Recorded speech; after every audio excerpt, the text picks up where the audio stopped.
Ya, kalau memang sudah selesai, kemudian semuanya sudah dibahas dengan cukup dan baik, ya insya Allah akan selesai pada masa periode sebelum periode yang akan datang. Kan yang semalam itu Kementerian Negara udah diketok tingkat Ya. 1, itu sudah sampai ke pimpinan belum? Belum. Oh Belum ya. Belum ya.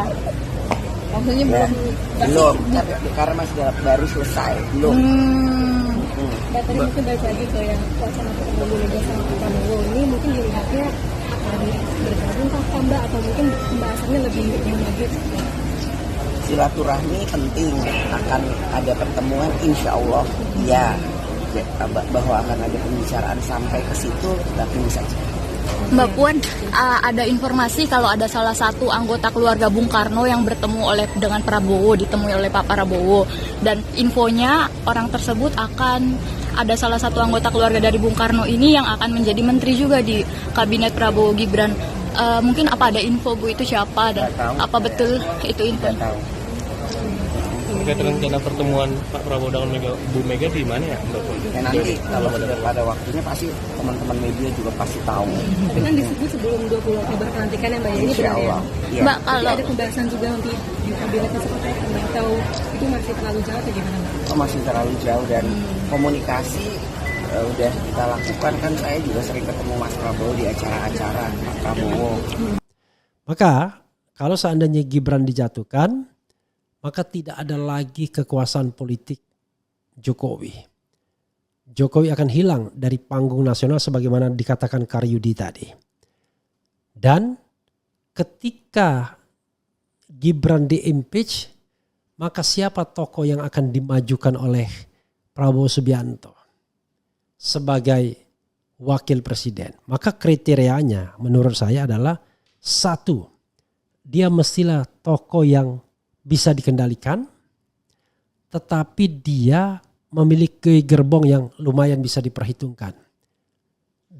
The attacking of the impossible, kata Rocky Gerung ya. Bagaimana membuat sesuatu yang tidak mungkin menjadi mungkin. Nah, jadi kita harus melihat sebelum tanggal 20 Oktober dan setelah tanggal 20 Oktober.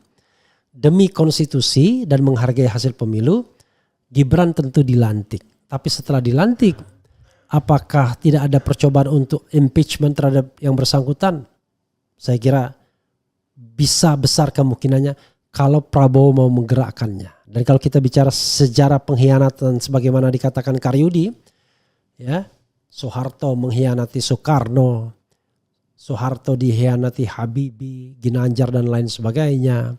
Kemudian Gus Dur mengkhianati Megawati, Megawati mengkhianati Gus Dur, kemudian Habibie dikhianati oleh Akbar Tanjung misalnya, kemudian SBY mengkhianati Megawati, kemudian Megawati dikhianati Jokowi dan lain sebagainya. Itu semua circle politik yang makin menahbiskan bahwa tidak ada teman dan lawan yang abadi, yang ada adalah kepentingan. Apalagi cara Puan Maharani tadi memanggil Prabowo dengan Mas Prabowo, itu menunjukkan kedekatan. Jadi sahabat sekalian, itu yang harus kita baca ya. Setuju atau tidak, nanti tidak akan ada yang namanya partai politik oposisi, yang ada semua masuk kolam.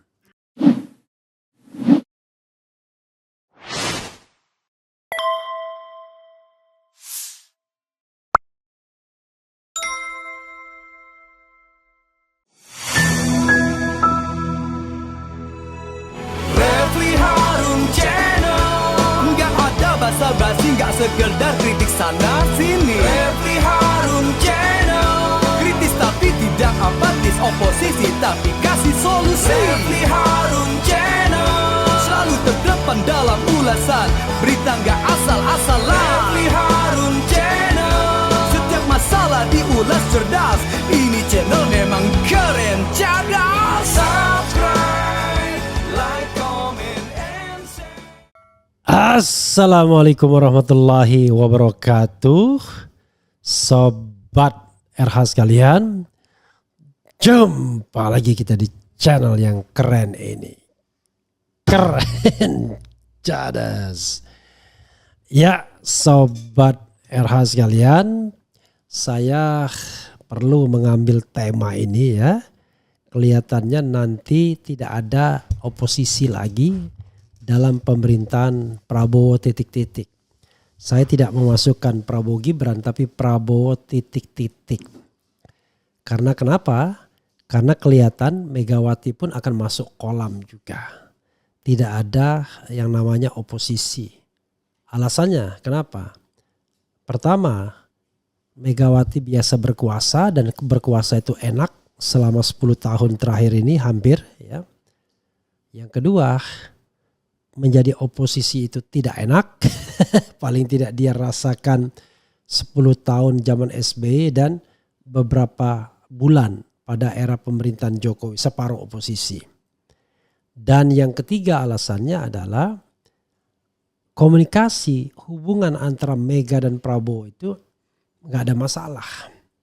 Masalahnya karena di Mulyono. Masalahnya ada di Gibran. Tetapi merecovery hubungan antara Prabowo dan Megawati itu jauh lebih mudah dibandingkan merecovery hubungan antara Megawati dan Jokowi. Padahal pengamat semacam Faisal Assegaf misalnya mengatakan yang namanya Prabowo yang namanya Megawati dan Jokowi itu sama aja katanya. Ya, sama aja sesungguhnya. Jadi tidak ada bedanya. Nah, kalau Megawati sama Jokowi saja dianggap podo wae, apalagi Megawati Prabowo. Megawati Prabowo sama sekali tidak ada handicap untuk bertemu dan bernegosiasi. Maka saudara sekalian, jangan kaget ya. Kalau ke depan itu wakil presiden Prabowo bukan Gibran Raka Buming Raka tapi Puan Maharani. Kenapa Puan Maharani? Sederhana. Karena hanya Puan yang punya harga di mata Prabowo. Tepatnya PDIP dan Megawati. Yang lain gak ada harganya. Karena yang lain itu seperti kerbau dicucuk hidung. Tidak ada posisi tawar atau bargaining. Ya. Tidak ketua umum Golkar yang merupakan koalisi terbesar, tidak juga ketua umum PAN, apalagi ketua umum partai yang lain yang memang dari awal tidak ikut dalam KIM.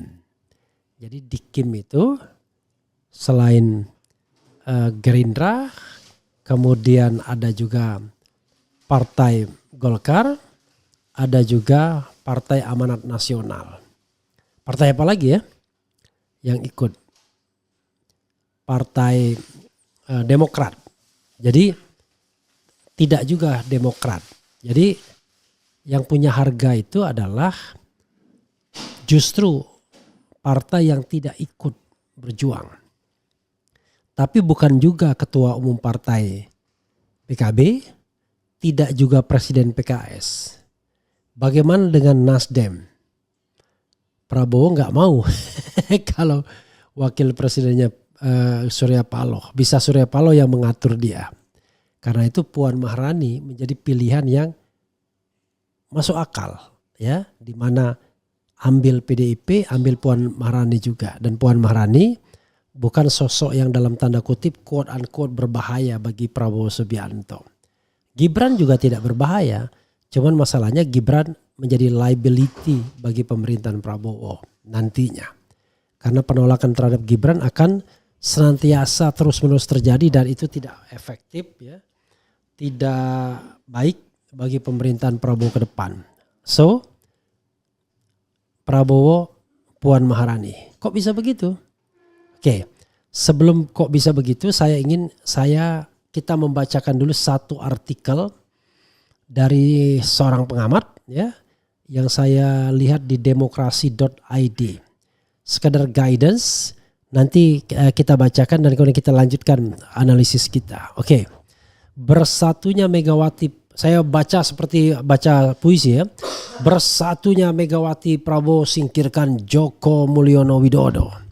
Oleh Karyudi Sutaja Putra, analis politik pada Konsultan dan Survei Indonesia atau KSI.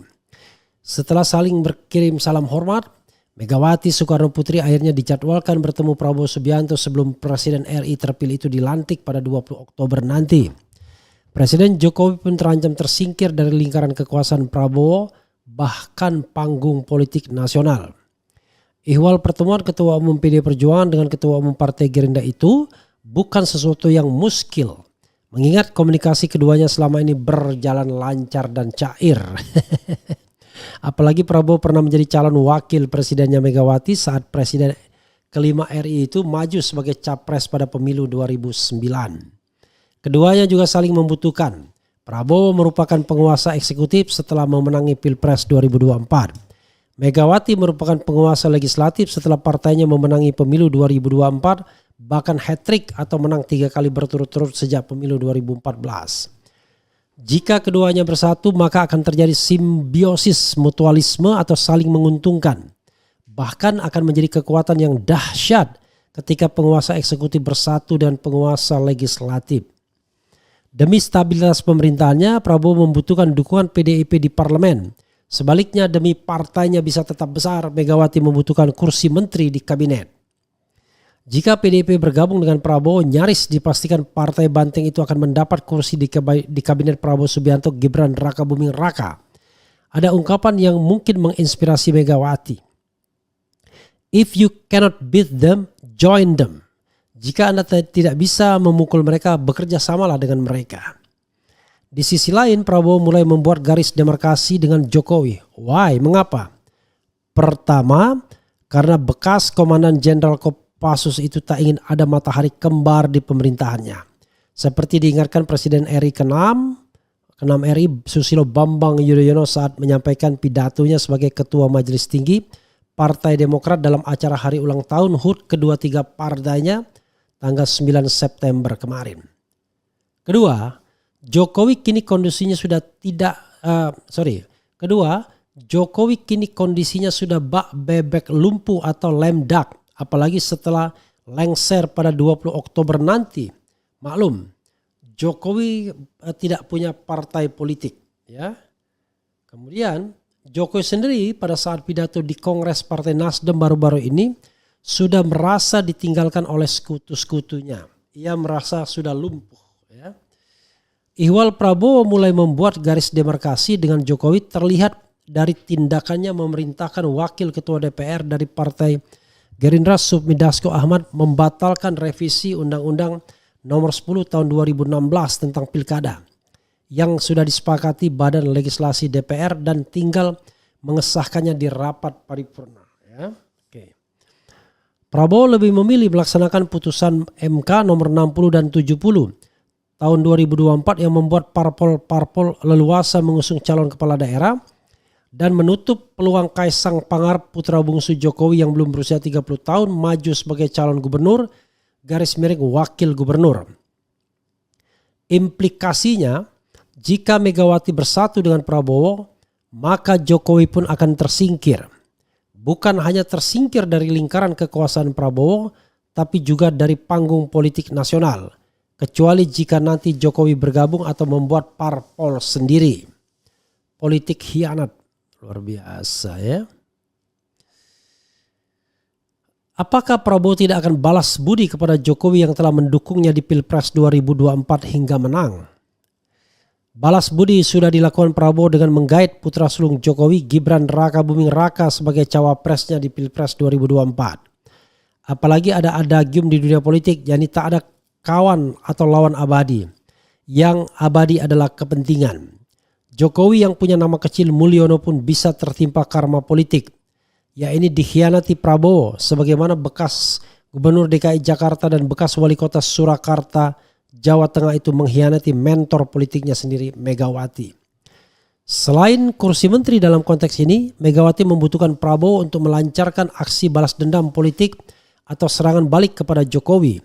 Megawati bisa meminjam tangan Prabowo atau keduanya bersatu untuk menyingkirkan Jokowi. Sebagai presiden, Prabowo bisa memperalat Polri, Kejaksaan Agung, bahkan Komisi Pemberantasan Korupsi KPK untuk menggebuk Jokowi dan keluarganya. Bisa dimulai dari dugaan gratifikasi fasilitas pesawat jet pribadi Kaisang Pangarep atau Bobi Nasution menantu Jokowi yang menjadi wali kota Medan, Sumatera Utara dan kini maju sebagai cagup Sumut di Pilkada 2024. Politik khianat ala Brutus terhadap Julius Caesar di Romawi memang tidak asing lagi di Nusantara atau Indonesia ya. Bahkan sudah berlangsung sejak zaman Singosari tahun 1222 usai Ken Arok membunuh Tunggul Ametung, penguasa Tumapel demi menguasai tahta dan permaisurinya Ken Dedes dengan keris Empu Gandring dan kemudian mendirikan kerajaan Singosari di Jawa Timur. Politik khianat pun berlanjut hingga kini. Soeharto mengkhianati Soekarno dengan surat perintah 11 Maret 1966 atau Super Semar. Soeharto dikhianati B.J. Habibie, Harmoko, Akbar Tanjung, Ginanjar Kartasasmita dan sebagainya yang merupakan orang-orang dekatnya sehingga Pak Harto lengser dari kursi Presiden RI pada 21 Mei 1998. Kemudian Kiai Haji Abdurrahman Wahid alias Gus Dur mengkhianati Megawati dengan maju sebagai capres dalam sidang umum MPR tahun 1999 dan terpilih. Padahal partainya Megawati PDIP merupakan pemenang pemilu 1999. Sebaliknya, Megawati pun mengkhianati Gus Dur dengan mau menjadi Presiden RI pada sidang istimewa MPR tahun 2021. Megawati kemudian dikhianati SBY. SBY dikhianati Jokowi dengan membiarkan Kepala Kantor Staf Presiden Muldoko berupaya membela Partai Demokrat meskipun tak berhasil. Jokowi pun mengkhianati Megawati dengan mendukung Prabowo Gibran di Pilpres 2024. Melawan capres-capres yang diusung PDIP Ganjar Pranowo Mahfud MD. Akankah Prabowo mengkhianati Jokowi? Kita tunggu saja tanggal mainnya. Sekali lagi, akankah Prabowo mengkhianati Jokowi? Kita tunggu saja tanggal mainnya. Ya, itu tulisan yang dibuat oleh Karyudi Sutajah Putra ya. Dan saya memerlukan tulisan ini sebagai background untuk menyatakan bahwa skenario lanjutnya adalah Gibran dimakzulkan, kemudian Puan Maharani menjadi wakil presiden. Bisa terjadi. Saya sudah jelaskan pada video terdahulu sobat era sekalian. Kasus yang mendera Gibran Rakabuming itu ada 3. Dan itu subject to impeachment, impeachable. 1. Soal akun Fufu Fafa. Apa yang ditweet oleh akun Fufu Fafa itu sama sekali merupakan perbuatan tercelah. Ya, selain menghina orang dengan kata-kata yang kasar, homo dan lain sebagainya, juga sesuatu yang membuat sebuah konten yang atau komentar yang tidak elok. Seksis, bicara tentang ya istilahnya bagian-bagian perempuan yang tidak layak diomongkan ya. Artis Syahrini kena, Cinta Laura kena, kemudian Nadia Mulya juga kena. Oke. Dan ini soal yang serius ya. Tapi kan ini dilakukan sebelum jadi presiden, ya nggak ada masalah. Tetapi prosesnya akan menjadi proses impeachment karena presiden dan atau wakil presiden tidak bisa diproses dengan proses hukum biasa. Sama seperti saya katakan Budiono yang mau dicoba untuk di-impeach tetapi akhirnya gagal. Padahal kasus Senturi itu ketika dia jadi gubernur Bank Indonesia. 1. Yang 2 adalah omongan Rocky Gerung. Kalau Gibran Rakabuming menerima setoran setiap Sabtu dari menteri-menteri yang berkunjung ke Solo. Kalau ini bisa dibuktikan DPR sekali lagi ya melalui hak angketnya ya, inquiry right dari DPR, maka subject to impeachment berdasarkan ketentuan bahwa wakil presiden sudah melakukan tindak pidana korupsi.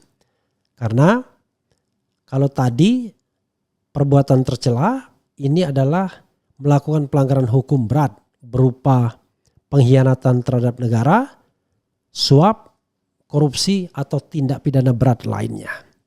Nah yang ketiga bisa juga diincar dari ijazahnya. Yang kalau dioprak-aprek bisa jadi kemudian ada ketidakjelasan ijazah SMA-nya.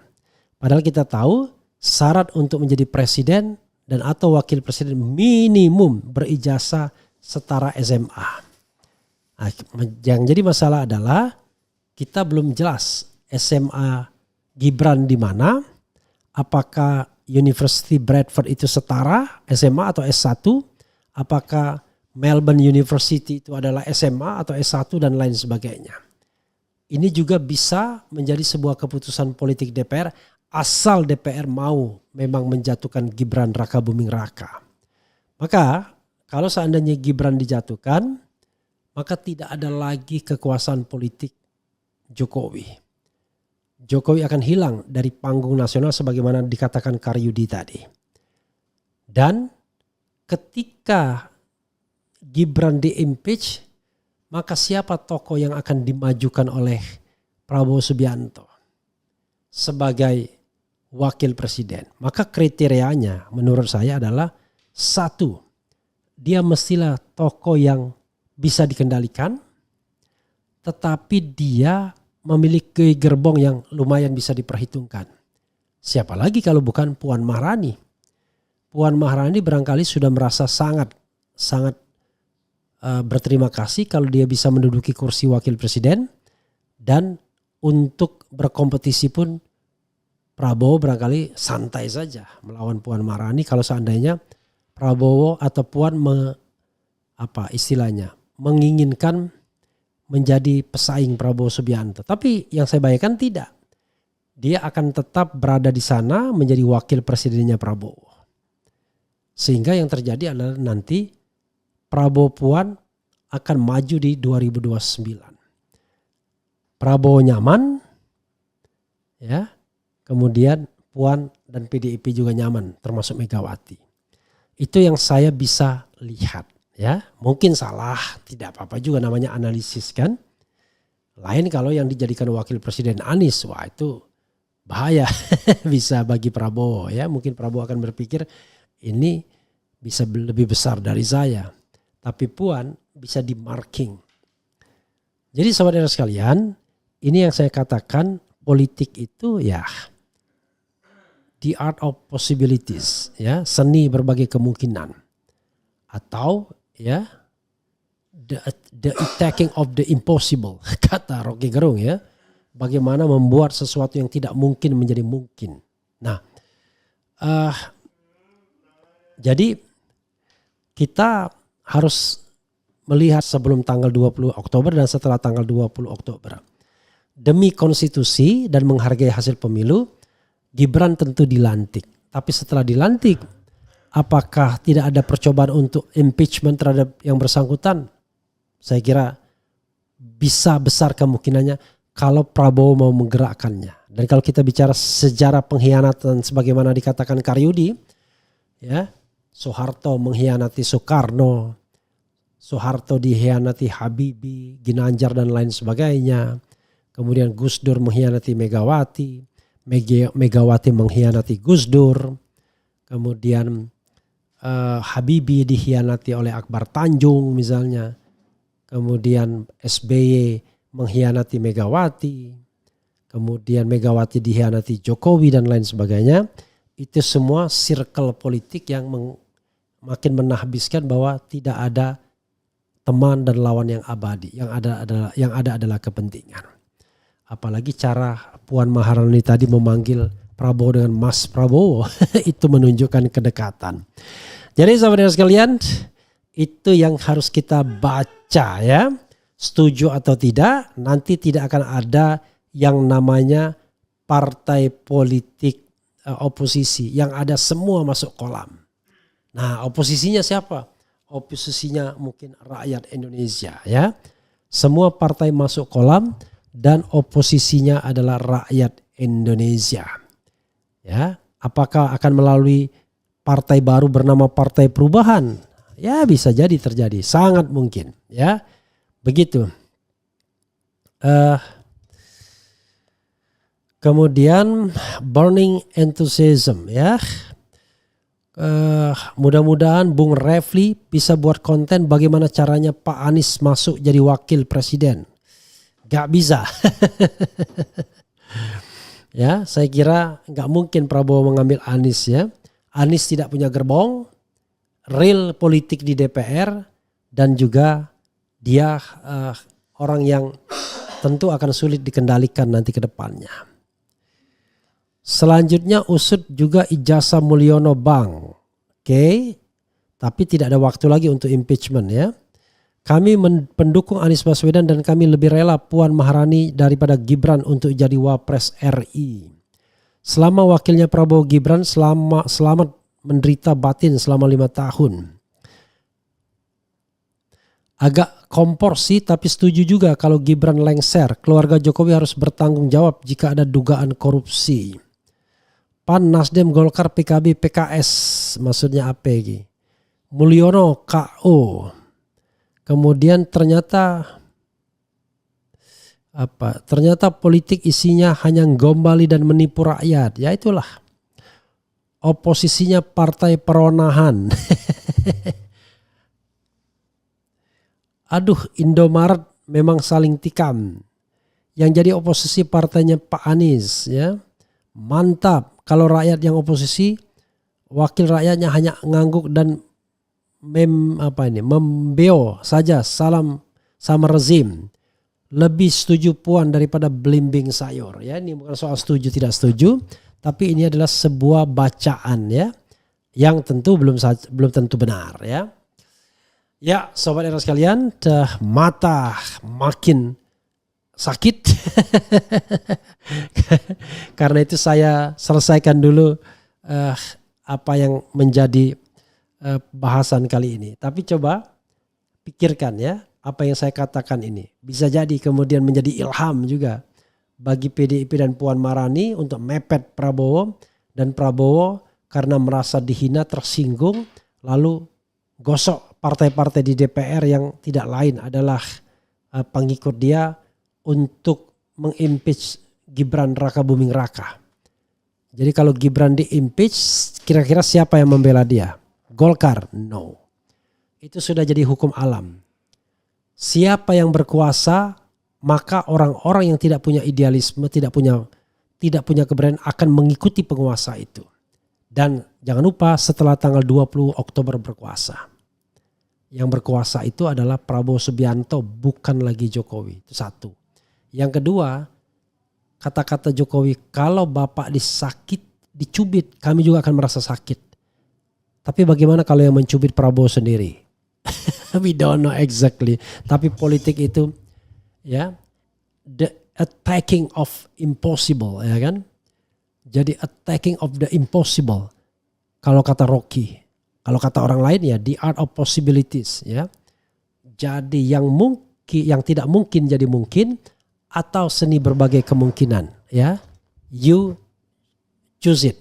Yang paling penting adalah saya mengatakan bahwa politik akan berubah drastis setelah tanggal 20 dan Mulyono, Raja Jawa tidak akan lagi ada di pentas nasional. Mungkin begitu. Tinggal satu-satunya tokoh kunci adalah LBP. Kenapa? Nanti kita akan bahas dalam kesempatan yang lain saja. Wassalamualaikum warahmatullahi wabarakatuh. Keren cadas. Cia.